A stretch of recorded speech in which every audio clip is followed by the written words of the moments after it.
AIR1 का suicide case वाला बच्चे बहुत सारा कमेंट कर रहे हैं।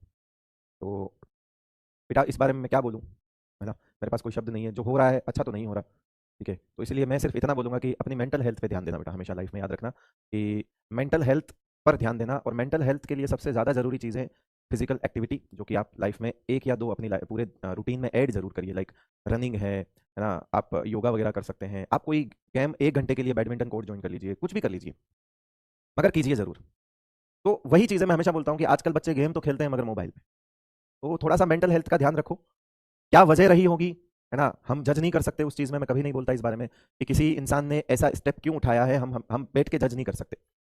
उसकी मानसिक स्थिति क्या रही होगी, भाई साहब वही जानता है, जिस पर बीतती है वही जानता है। क्या वजह रही होगी, क्या रीजंस रहे होंगे, चीज़ें सामने बाहर नहीं आ पाती, मगर इन चीज़ों को देखकर हमें कुछ सीखने को मिलता है। और वो सीखने को ये मिलता है कि अपनी मेंटल हेल्थ का हमें ध्यान रखना पड़ेगा।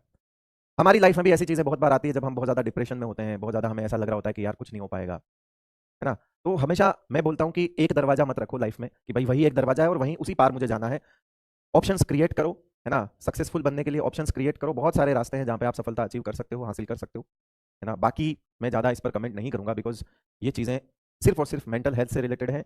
अगर आप अपने दोस्तों से बात करिए, अपना एक सर्कल बनाइए, आप थोड़े हँसी-मज़ाक करिए, उनके साथ समय बिताइए, और ये आपके डेली रूटीन का पार्ट होना चाहिए। मगर हम जो हैं वो आजकल सिमट कर रह गए हैं गैजेट्स के बीच में, और शायद मुझे तो लगता है वो सबसे बड़ा रीज़न है। हमें एक स्ट्रेंजर अपना सा लग रहा होता है, ऑनलाइन हम जाकर किसी की आईडी पे मैसेज करते हैं, उससे बातचीत होना शुरू हो जाती है। हम उससे पहले उसे जानते ही नहीं थे, मगर हम ऑनलाइन किसी ऐसे ही रैंडमली, हम ऐसी बहुत सारी ऐप्स भी हैं, मतलब ज़्यादा तो मुझे आइडिया नहीं है, बट ऐसी बहुत सारी ऐप्स भी हैं जहाँ पर हम किसी से भी बात करना स्टार्ट कर देते हैं। इसकी ज़रूरत कहाँ है लाइफ में? है क्या? क्या आपके पास अपने लोग काफ़ी नहीं हैं?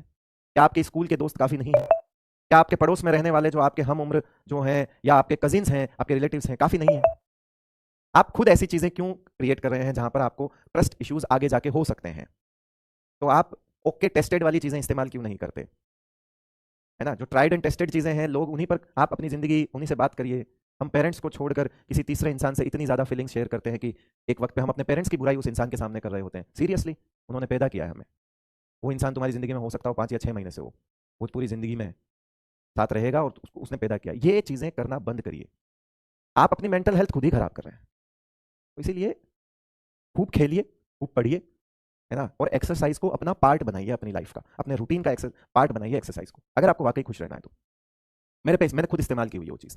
मैंने बहुत टाइम तक कुछ नहीं फिज़िकल एक्टिविटी की, मैं खुद ऐसी चीज़ों से गुज़रा हूँ। मुझे ऐसा लगता है कि यार मैं भी परेशान था एक वक़्त में। बाद में मुझे लगा कि कुछ नहीं है। अच्छा, सबसे बड़ी बात, सबसे इम्पोर्टेंट बात, एक ही लाइन में बोलूँगा, जिसको समझ आ जाए, समझ जाएगा, जिसको समझ नहीं आएगा, उसे कभी समझ नहीं आएगा। दुःख जो होते हैं ना, दुःख, वो अपने होते हैं, और जो सुख होते हैं ना, सुख, वो सार्वजनिक होते हैं। आप खुश हो ना, तो आपके साथ 4 लोग आकर पार्टी करेंगे। मगर आप दुखी हो ना, तो हमेशा याद रखना, जो दुःख होते हैं वो हमेशा निजी होते हैं। निजी मतलब समझते हो? पर्सनल, अपने। वो कभी सार्वजनिक नहीं हो सकते। इसलिए अपने दुखों को कभी शेयर करो तो बहुत सोच समझ के करो, अपने घर वालों के साथ ही करो, अदरवाइज मत करो। क्योंकि दुख कभी पब्लिकली हो ही नहीं सकता, वो सार्वजनिक नहीं हो सकता। वो तो निजी ही होता है बेटा, और उसका समाधान भी निजी ही रहता है। सुख सार्वजनिक होते हैं, किसी की खुशियों में सब लोग मिल के नाचते हैं, दुख में कोई खड़ा नहीं होता। ये ध्यान रखना। तो इसीलिए आपकी प्रॉब्लम्स आपको, इसलिए सबसे ज्यादा अपनी मेंटल हेल्थ पे ध्यान दो। और ये पढ़ाई से भी रिलेटेड है। पढ़ाई से भी होता है ना कि इस बार मेरा नहीं हुआ तो क्या होगा, ये फीलिंग भी गलत है। अगर आपके दिमाग में ये आता है कि इस बार मेरा नहीं हुआ तो पता नहीं क्या होगा, नहीं, अगर ऐसा कुछ सोच रहे हो तो भी गलत है, एक्सरसाइज शुरू कर दो। अरे नहीं हुआ तो नहीं हुआ, तूने अपनी मेहनत पूरी करनी है बस। तू बेईमानी से मेहनत करेगा, नहीं होगा। मगर तू ईमानदारी से मेहनत करेगा और उसके बाद भी नहीं होता है, तो मलाल तो नहीं होगा तुझे कि मैंने कुछ नहीं किया। पेनेट्रेशन पावर की अगर बात करें तो घर पे वर्कआउट कर सकते हो, कहीं जाने की जरूरत नहीं है, आप घर पे वर्कआउट कर सकते हो, है ना? लाइक जैसे बहुत सारी एक्सरसाइज होती है जो आप रूम के अंदर कर सकते हो। मैं सजेस्ट करूंगा थोड़ा अर्ली मॉर्निंग जाके आप छत पे ये चीज़ें करो, क्योंकि फ्रेश एयर जो है वो भी बहुत ज़रूरी है। तो और सूर्योदय को हमेशा देखो, कोशिश करो कि सूर्योदय, उगता हुआ सूरज देखो। शायद ये मेरी हो सकता हो ये मेरा अपना ओपिनियन हो, मगर मैंने जब जब भी उगते हुए सूरज को देखा है, मुझे एक कॉन्फिडेंस आता है उस पूरे दिन के लिए। फर्क पड़ता है चीज़ों का। अंडर द लाइट्स आप पूरे दिन रहते हो एक रूम में, है ना, इन क्या बोलते हैं, ट्यूबलाइट्स वगैरह में और बल्ब में, बहुत फर्क पड़ता है इन चीज़ों का।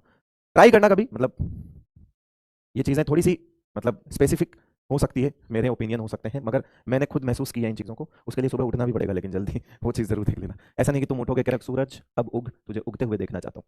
सूरज बोलेगा सो जा वापस। Why the electron affinity.